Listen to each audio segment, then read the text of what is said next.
আমাদের বিরুদ্ধে কে আছে আছে আছে কিনা জানি না, থাকবে হয়তো সিপিআইএম।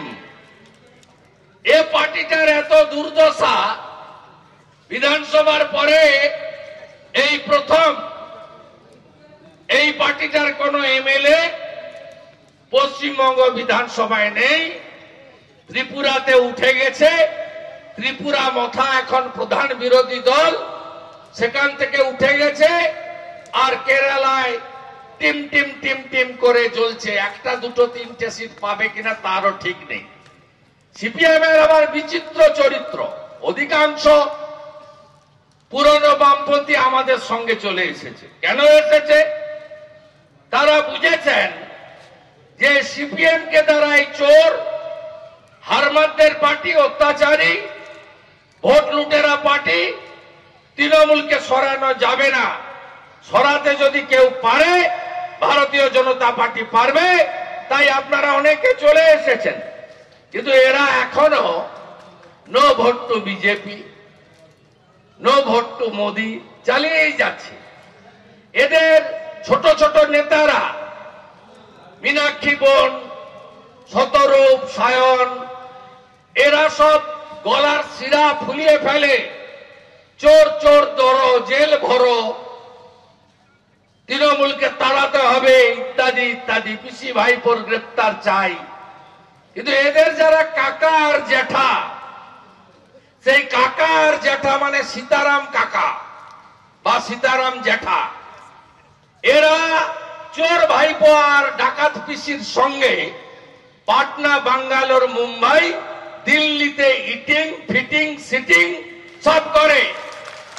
আর এদেরকে বলে যা গিয়ে জলঙ্গিতে মিছিল কর, রানীনগরে মিছিল কর, দৌলতাবাদে মিছিল কর, ইসলামপুরে মিছিল কর, লালবাগে মিছিল কর, ভগবান গোলায় মিছিল কর, হরিহর পাড়ায় মিছিল কর, করিমপুরে মিছিল কর।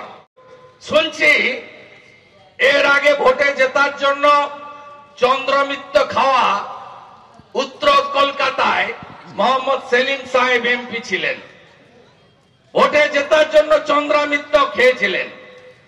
আবার রায়গঞ্জে গিয়ে জিতেছিলেন, পরের বারে হেরেছেন।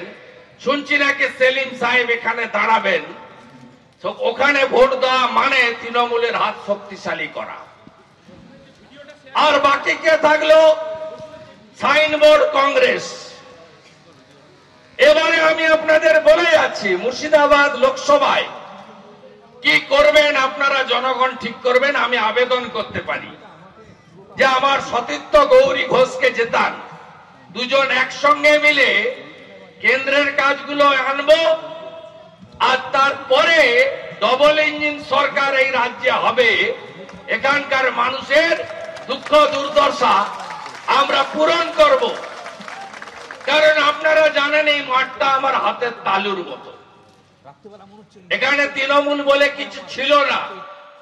জলঙ্গি, ডমকল, রানীনগরে আমি এই রাস্তা দিয়ে দিনের পর দিন আমি সেখানে গেছি এবং নিশ্চিতভাবে আমি সেই সময়কালে যা করেছি তার জন্য আমি নিশ্চিতভাবে জনগণের কাছে বারে বারে বলি যে এটা ভুল করেছি আমি। কিন্তু আমি আপনার এলাকা চিনি, তাই আমি আপনাদের বলতে পারি যে গৌরী শঙ্কর ঘোষকে জেতালে আপনার এখানে মনের বাসনা অর্থাৎ বিকাশবাদ, উন্নয়ন সম্পূর্ণ করা যাবে। তাই এখানে কিছু কংগ্রেস প্রার্থী হয়তো দেবে। কংগ্রেস পশ্চিমবঙ্গ কোথাও নেই।